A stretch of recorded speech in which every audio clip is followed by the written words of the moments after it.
My dear brothers and sisters,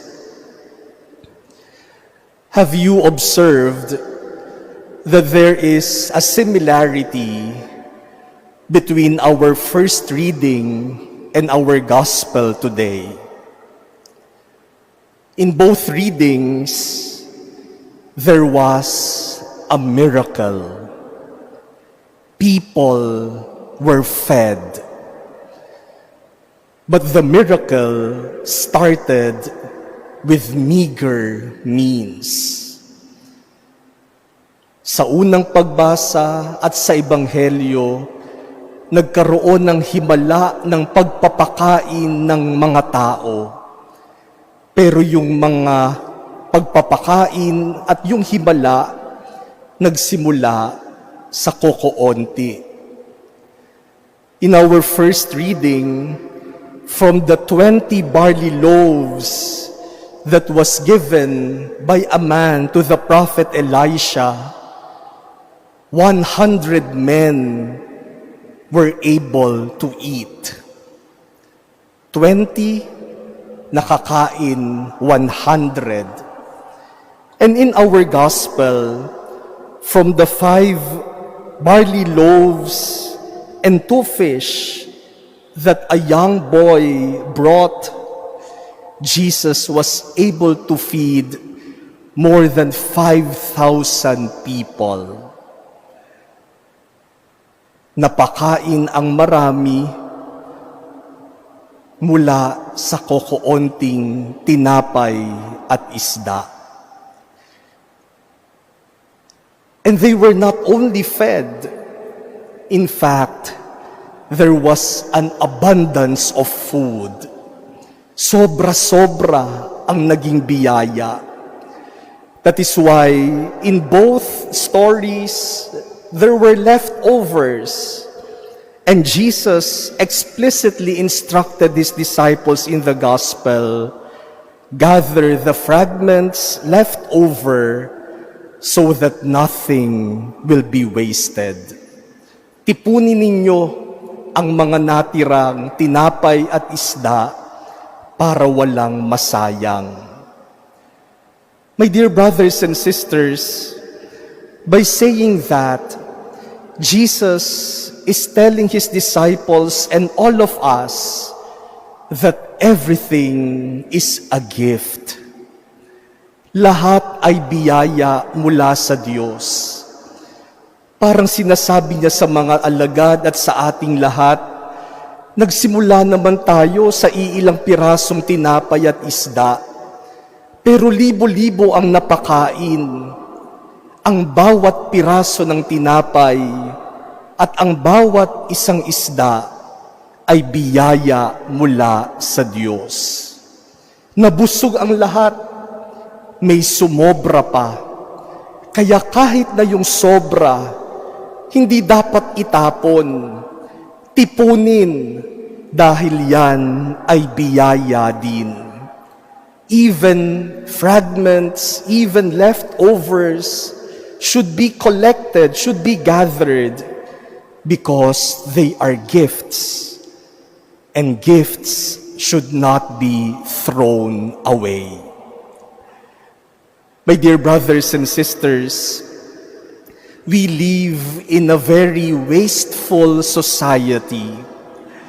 Aksayado at mahilig magtapon ng kung ano-ano. Pope Francis has a term for this. He said, we live in a throwaway culture. A culture that is so used to throwing leftovers away. Mahilig tayong magtapon. Kapag hindi na kailangan, tapon. Kapag hindi na gusto, tapon. Kapag pinagsawaan na, tapon. Kapag wala nang pakinabang sa akin, itatapon ko na lang. No wonder we have so many wastes around us. Ang daming basura kasi ang dami nating tinatapon. And sadly, unfortunately, we do not only throw things, we also throw relationships. We also throw people. Ilang ugnayan na ba ang tinapon natin dahil wala nang pakinabang sa akin? Ilang relationship na ba ang tinapon natin dahil ayaw ko na? Ilang tao na ba ang tinapon natin dahil pinagsawaan ko na? We live in a throwaway culture. We throw many things, many relationships, and many people away. But in our gospel today, by telling us, gather the fragments left over so that nothing will be wasted, Jesus is telling us that we should not live in a culture that is so used to throw away. Instead, we should live in a culture that recognizes everything as a gift. Para hindi tayo aksayado at tapon ng tapon, tingnan natin ang lahat ng bagay bilang regalo, bilang biyaya mula sa Diyos. Let us look at the things around us as gifts. Let us look at the world, our environment, as gifts. Let us look at our many experiences, good or bad, happy or sad, as gifts. Let us look at our relationships as gifts. Let us look at one another as gifts. Because when we look at one another, the world around us, relationships, things and experiences as gifts, we will keep them. We will gather them. We will treasure them. We will love them. Because you never throw away gifts. Mga minamahal na kapatid, sana ganyan ang pagtingin natin, ang pananaw natin, na ang lahat ay regalo ng Diyos. At dahil yan ay regalo sa iyo, iingatan mo, papahalagahan mo, hindi mo basta itatapon at aaksayahin. Do we have that perspective in life? Ganyan ba tayong tumanaw sa buhay, sa ating sariling buhay at sa buhay ng ating kapwa? Ang ating bang pamumuhay ay nandoon sa throw-away culture, throw-away attitude, o ang ating pananaw ay gift? Lahat ay regalo na dapat pahalagahan. Yung pagkain sa ating hapag, ang tingin ba natin dyan ay biyaya o itinatapon na lang kapag ayaw ko ng pagkain? Ang dami-daming nagugutom, pero marami rin namang pagkain itinatapon, nasasayang dahil hindi natin tinitingnan bilang biyaya. Yung tubig, tinitingnan ba natin na biyaya mula sa Diyos? O aksayado tayo sa tubig? Hindi natin pinapahalagahan ang bawat patak ng tubig. Samantalang may mga tao na halos walang tubig, walang mainom na malinis na tubig, walang tubig para sa kanilang pangangailangan. Do we look at the food on our tables and the water that runs through our faucet as gifts from God? Sa mga mag-asawa, how do you look at each other after many years of being married? Kapag nagkakasal po kami dito, nagtutuwa ako.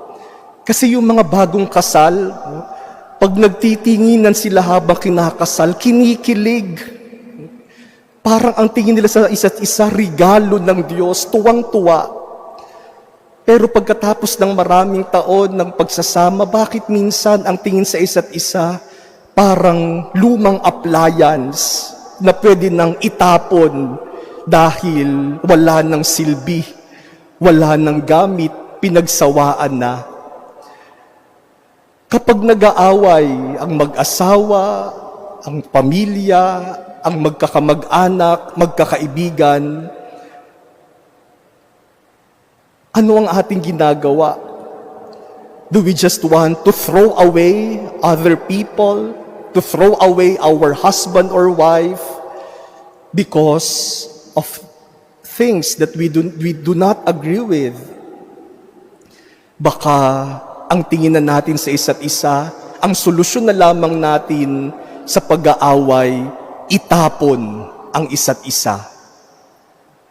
Parents, how do you look at your children, especially the one that gives you so much headache? Gusto niyo na bang palayasin sa inyong bahay? Baka magandang tingnan din bilang biyaya. Children, how do you look at your parents? Lalong-lalo na yung nag-uulyanin, makulit, lalong-lalo na yung mga may sakit na magulang. Do we want to get rid of them? Do we want to simply throw them away dahil pabigat lang sa akin? Government officials, how do you look at the taxes given by the people, entrusted to the government? Do you use them well? Pinaghirapan ng mga tao? Or you just throw them away?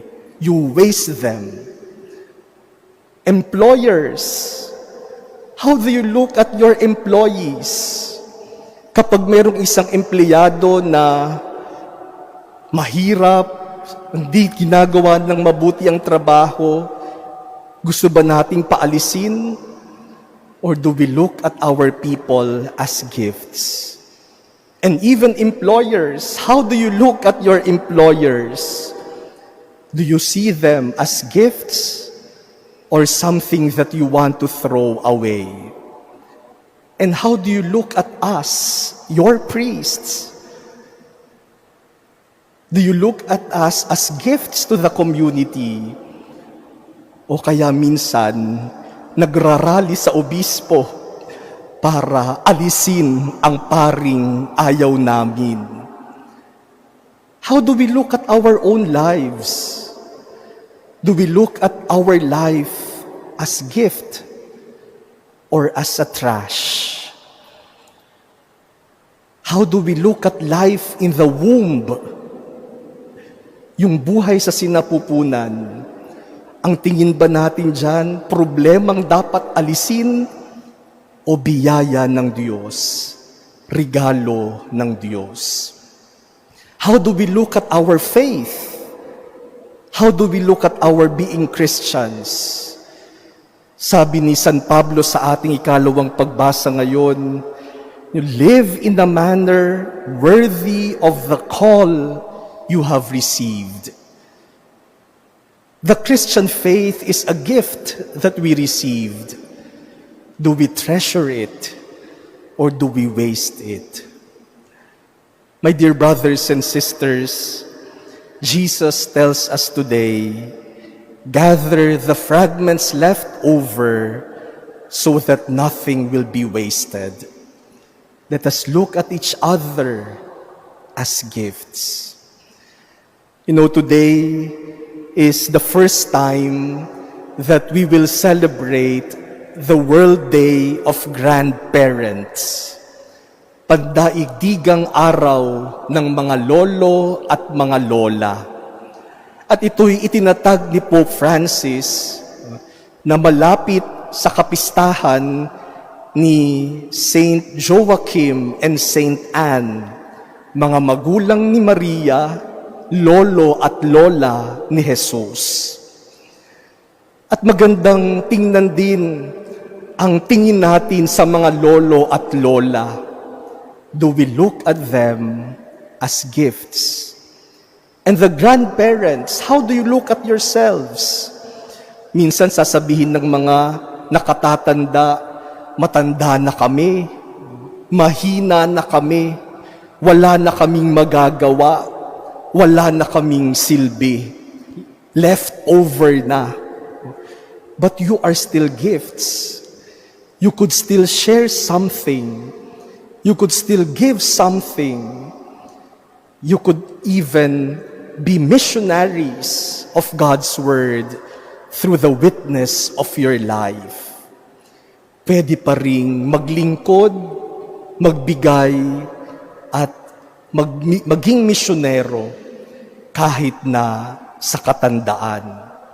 Even old age is a gift. My dear brothers and sisters, let us look at each other as God's gifts. You are a gift from God. I am a gift of God. And we are gifts of God to one another. Let us treasure each other as God's gifts. For when we treasure and love each other as gifts from God, we will never ever throw each other away.